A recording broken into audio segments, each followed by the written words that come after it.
Okay. My name is Ramesh, and I'm going to be talking about something that we all probably experience either every month, every week, if not every day, and that's sleep deprivation. And my fact of claim is that college students underestimate the negative impact sleep deprivation has on us, physically, mentally, and even psychologically. And the definitions that I want to go through real quick are deprivation, which is loss or dispossession of.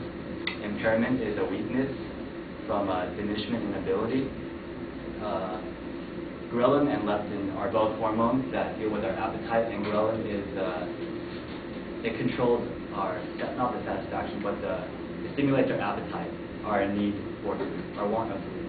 Leptin is a hormone that affects our satisfaction or feeling of fullness from eating a meal. Inflammation is the swelling of tissues of an injurious agent. C-reactive proteins are the proteins that speed up these inflammatory stages, so they're negative effects of sleep deprivation. And same with interleukin 6. This activates white blood cells, and it drives inflammation. From the National Sleep Foundation American Poll of Sleep, more than 47 million people each year put themselves at risk for injury and behavior problems due to their lack of sleep. The minimum sleep required for the average person is 7 to 8 hours, and most of us do not meet that requirement. I'll be going through the mental, physical, and psychological effects. The first one is depression. And actually, you can think of depression in a logical way. The lack of physical energy is the main motive for emotional well-being, and this lack of it leads to pessimism, stress, and anger. So obviously, when we feel tired, when we get lack of sleep, our concentration levels drop, and oftentimes in class, we're unable to concentrate. We'll fall asleep. Physical disabilities enable us to make mistakes, general mistakes. So our self-confidence drops and depression increases. Next, deprivation of sleep can lead to physical damage with the body. These are subtle things that we usually don't notice. So I mentioned ghrelin. The levels of ghrelin increase and the levels of leptin decrease, meaning we eat meals, but we don't feel hungry. We feel hungry, but because our satisfaction isn't met, so obesity is a consequence. And according to the Sleep Disorders Center, Faculty of Medicine from the Gaza University, obesity actually exacerbates heart disease and diabetes from the C-reactive proteins because they speed up inflammatory stages. So the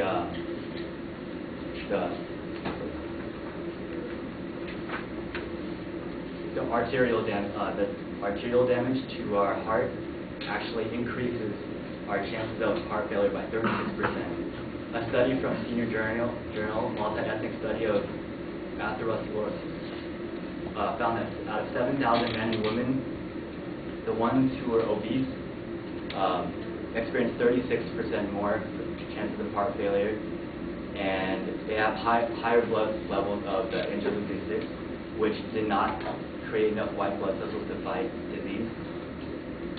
And this led to a weak immune system, which made them more vulnerable to disease and sickness. Lastly, the psychological disabilities caused from sleep deprivation.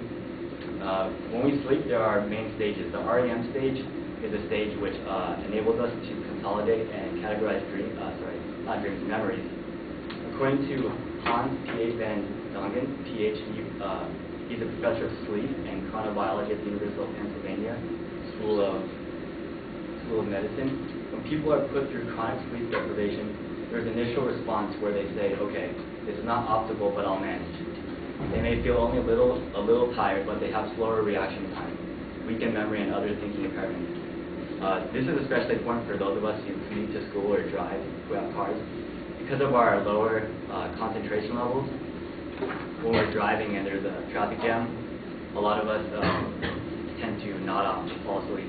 And according to the National Highway Traffic Safety Administration, 100,000 accidents and 1,500 deaths occur every year from this, and most of the percentage is from college students. Neurons are also produced in sleep, and so if with the lack of sleep, not enough neurons are present to command our voluntary and involuntary actions. And so all of these factors, mental, physical, and psychological, they all have an effect significantly on the college life of a student to do well in school and family, friends, all these problems. And so thinking of the physical needs, everyone should get a good night's sleep, and all the rest should take care of themselves. And that's it.